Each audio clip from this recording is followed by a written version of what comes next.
Today we're going to be installing the Steahly Flywheel weight kit. It's a 7-ounce kit on our CRF450L. And I guess to explain, do I need one and what does it do? I guess in the most basic terms, your flywheel and its inertia as it's spinning keeps your motor spinning between power strokes. The CRF450L has a really light race-bred motor. Again, it's been detuned a little bit for longevity, but it's still basically super lightweight parts in there. And that's great if you're racing on a track, right? A high revving, fast revving motor, get you up to power, whatever. But that only counts if you're constantly, somewhere midway to red line and above. And if you're doing a tight technical track, you're not. Most of the time you're just putting along. What the extra inertia of this will do for you specifically is when you hit the throttle, it has more weight to move. So that throttle hit will come on slower, right? You hit the throttle, right now you hit the throttle and it's brat, right? It's a little twitchy. This will slow that twitchy down because now it's got more weight it's got to bring up to speed. So that's benefit number one. Benefit number two is on the opposite side of that, when you're putting along and you hit something and your bike stalls, that's because it doesn't have enough momentum in the motor, enough inertia to make the next spin to the power stroke.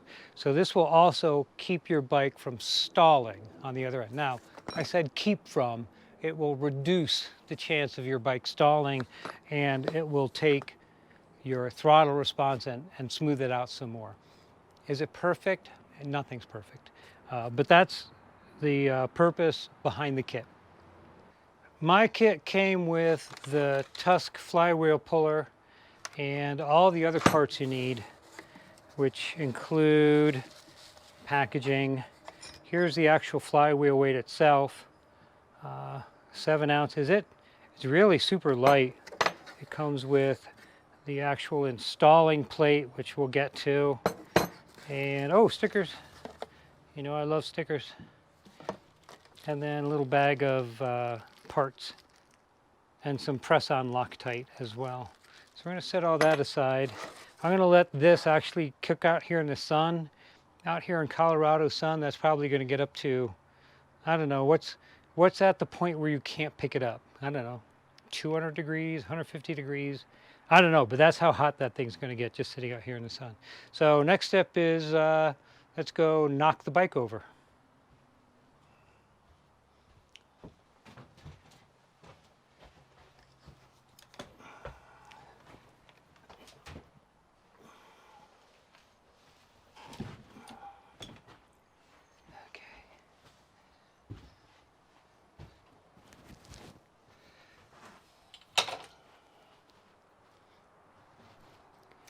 All right, so this is the cover that needs to come off. So the next thing we're going to do before we pull this off is we're going to clean out all this gunk. I've already cleaned out a little bit of it, but all this stuff, especially down around here, around your front sprocket and your shift lever, gets a lot of oil and chain grease on it. So a little carbon choke cleaner.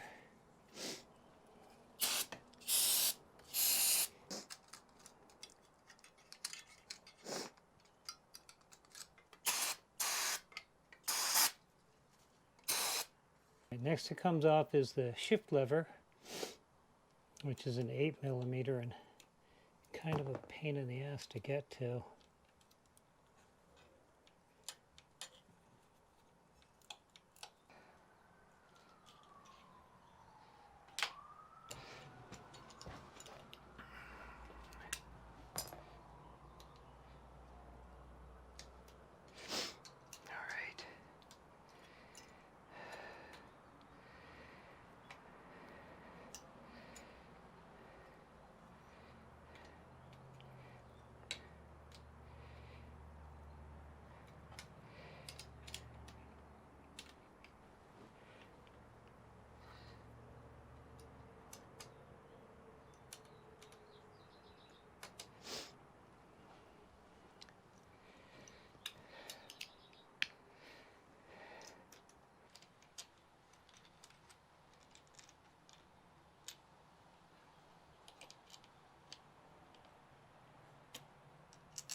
easy. Easy.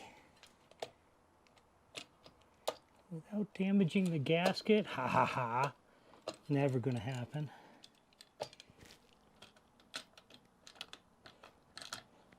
Magnet, pretty strong on this. They're really not wanting to let go. Okay. And there we go.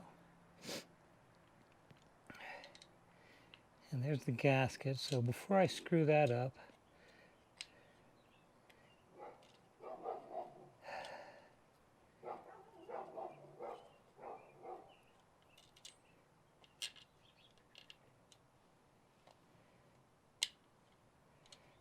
oh my.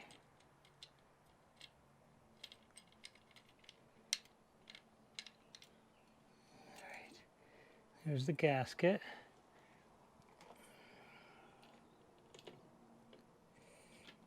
There we go.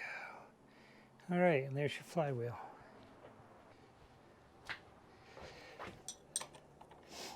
All right, 17 millimeter, and we've got to break that free.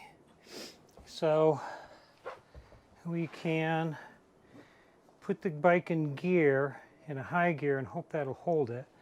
But I have an auto clutch. I don't think that's going to work.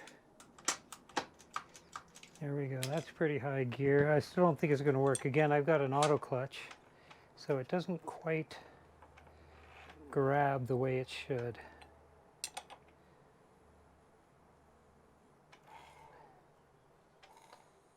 All right, that kind of screws the whole thing up, doesn't it? Huh. All right, well, that's not going to work. Okay. All right, with a 17 millimeter impact driver.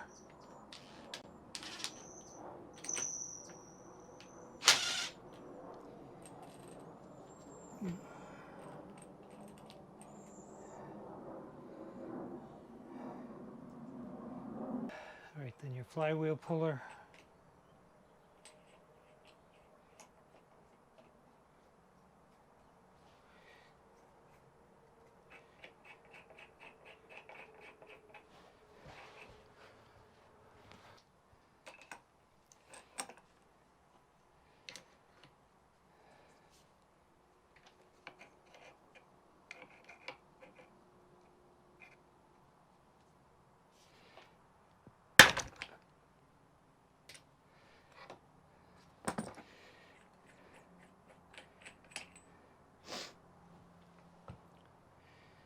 All right, and then there's your flywheel. All right, the next thing we're going to do is get this all cleaned up with a rag and some carbon choke cleaner. All right, we're going to round off this edge right here. Not that it's sharp, but it's a little sharp. And the idea is you don't want that to cut into the weight as you install the weight. All right? So if that has an edge on it, it'll keep the weight from going on all the way. This is a really, really tight press fit onto the back of this thing.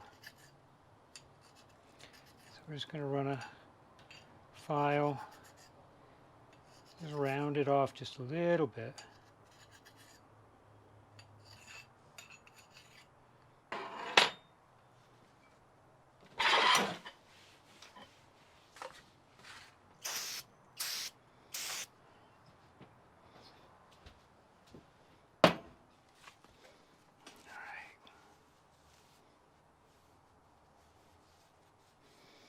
All right, so that backside is all nice and clean now. All right, here's the weight ring, and what it's going to do is basically go on like this on a press fit. They tell you to clean this up on the inside, so I'm going to hose it off with some more gum out. All right, so that's clean, this clean. There's no burrs on anything.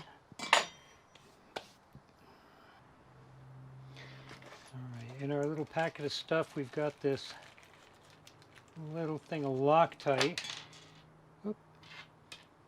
And we're going to put that on the outside here and on the inside here, where these two things are going to mate together.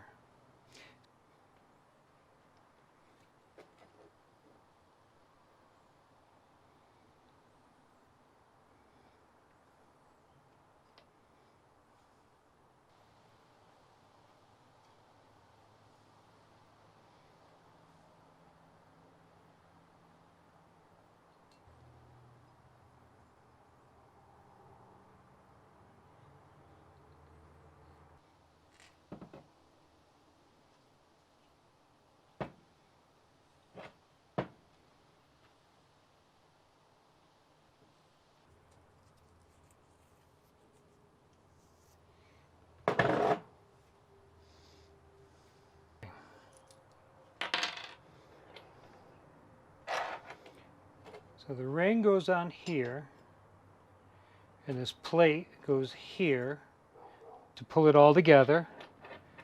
This bolt with the flat washer goes here, and then sticking out the other side, when I flip that over, is this. And this bushing goes in there. All right? And then the nut goes on the bushing.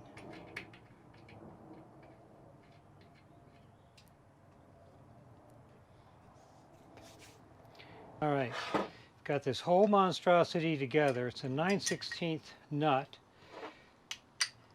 and a 9/16 bolt. And what they want you to do is give it a half a turn or so, and then put her down, and then take a hammer and give it some technical taps. Oh, look at that, so it's going right on. Oh, that's awesome. All right, so you can see this side's a little higher than this side. So wherever the high spot is right here, that's where I'm gonna give it a tap. And I'm gonna try to keep them even. It doesn't want to be. Right now that's loose, so we're going to tighten her up again.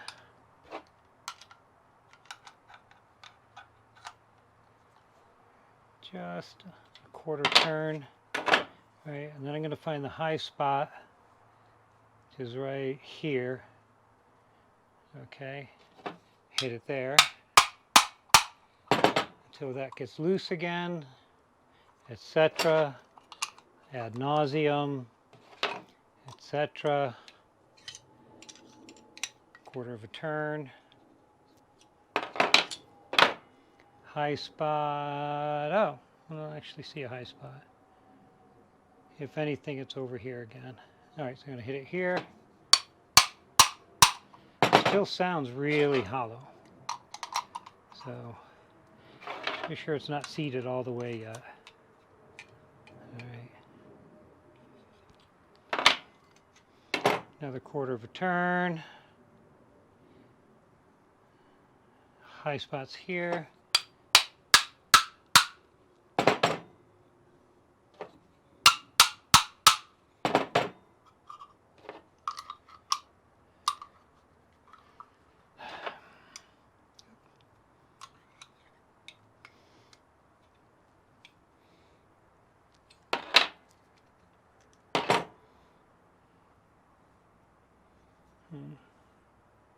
Maybe here, it's kind of hard to say.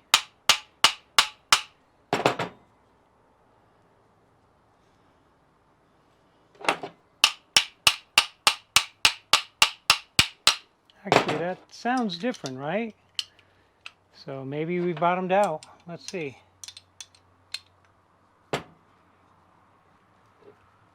Ooh, oh, no, it definitely slipped on more. I guess if I had to say, it would be over here.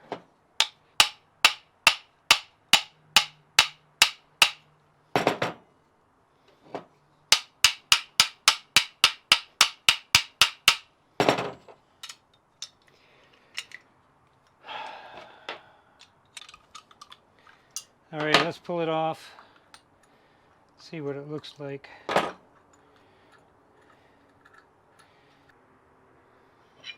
All right, until the press plate makes contact. Right? It doesn't actually touch, although it comes really close. Although there's a bevel on that, so maybe that's what's keeping it from moving any further. So if you got really good eyes, or if you got a kid around with really good eyes, maybe have them have a look at that, tell you if it's all the way on or not.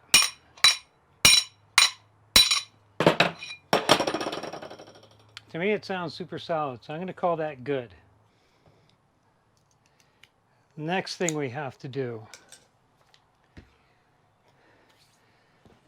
because we added this weight to the back, it's thicker than it was before. It actually had a cutout, and that cutout was probably to miss hitting this bolt.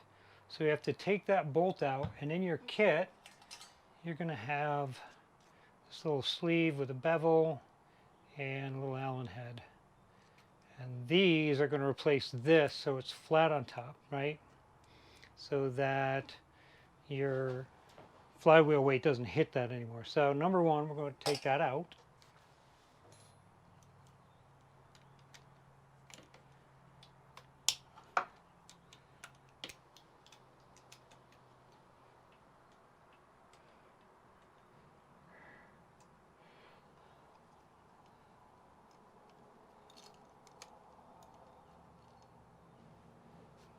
That comes out. After you take that bolt out, they want you to take this bushing out by prying this up and away.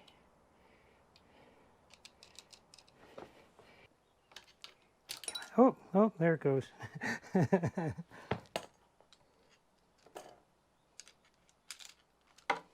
right, without dropping any further into the engine, there's the bushing. Now, this aluminum bushing needs to go behind that. Good God. I feel like I'm about to break something.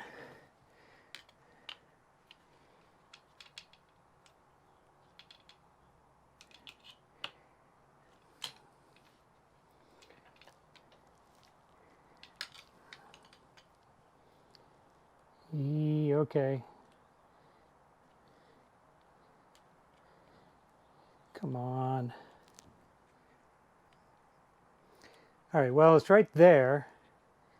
I just can't quite line it up. Here, how about if I get in here like this? Oh, there we go. Nice. Okay. So that's on. Here's the bolt that's going to go in. There. A little Loctite.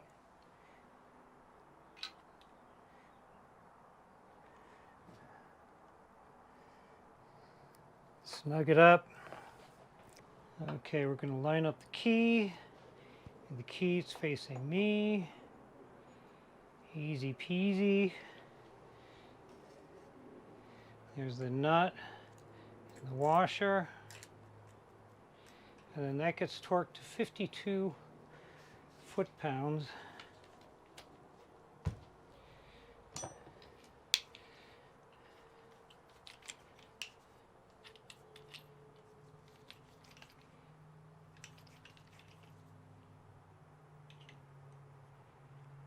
Uh, 52.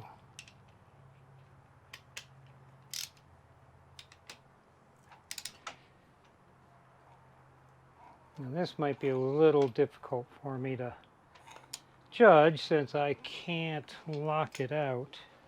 All right, so the last thing to do is to clean off your gasket surfaces and then take your gasket and put that back on. Make sure everything's super clean or you're going to have a leak and you're going to be sad.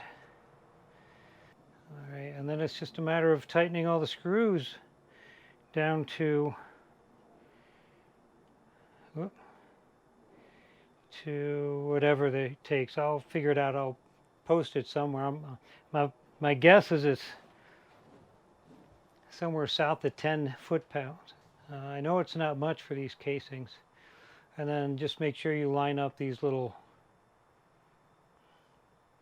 make sure you line up these little sleeves when you put everything back together. So I've already cleaned all the surfaces as best I can. And now I'm just gonna, in theory, oh, those magnets are so strong. In theory, just set this in place. And then before I start anything up, I'm probably going to turn it over really slow and gentle like. Again, before we do anything crazy, we'll stand it up and turn it over a little bit. Make sure there's no weird sounds coming out of it. All right, it's installed, that's it.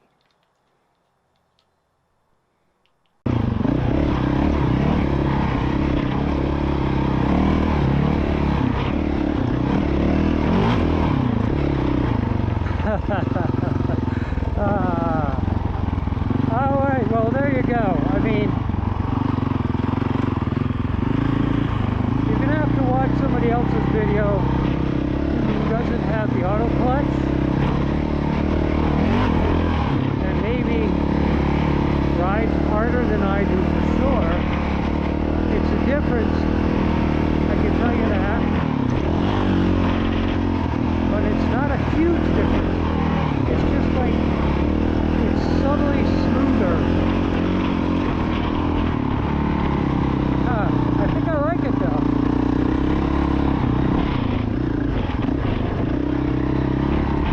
So now somebody who does not have a vortex on their bike could go ahead and do a review of this thing. Right? That'd tell us a lot.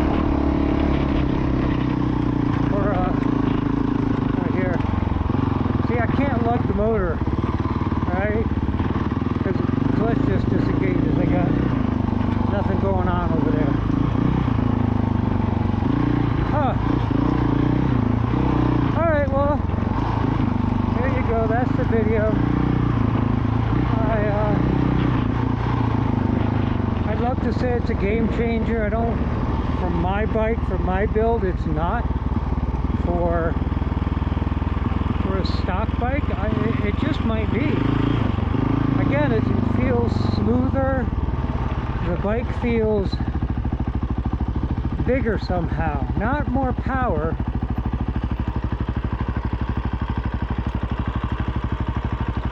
Anyways, okay, I don't know. It's again, it feels different. It feels bigger. It feels maybe the extra rotational mass, but 7 ounces isn't that much. But the bike just feels bigger, smoother for sure, but it's all subtle. I don't know, for 150 bucks, I'm going to say, oh look at me, I'm going to say it's probably worth it. So thank you guys for watching as always. I really, really appreciate it. And yeah, have fun out there.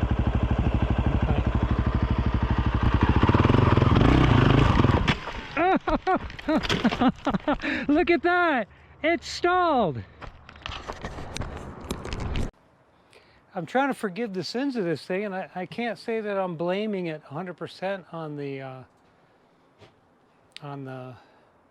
flywheel weight, but my bike was one of the few that never stalled, and now all of a sudden it's a stalling machine.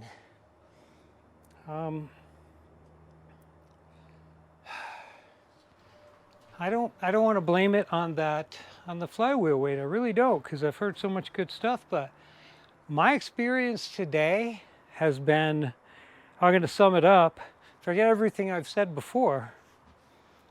My bike has stalled a couple times now. It definitely just stalled when I tried to spin around, when I tried to do that donut. Never did that before. It stalled when I revved it up. Of course, it was a little cold, so what about now? Right, now it's warmed up. Oop.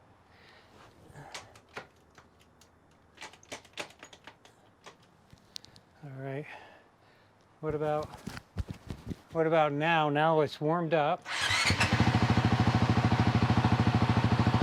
Right, we're at 200 and some odd degrees, it's warm.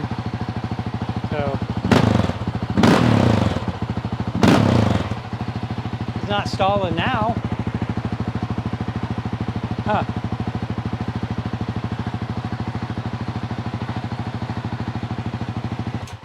All right, so it's kind of a mixed bag. It definitely works. It definitely changes the feel of your bike.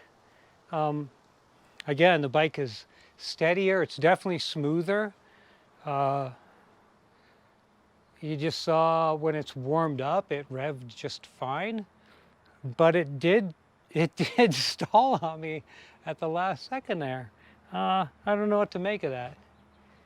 I mean, it could totally be operator error. Absolutely. Anyways, so in conclusion, I don't have a conclusion. That's my conclusion.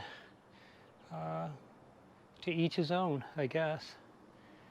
All right. Again, thank you for watching. No more theatrics.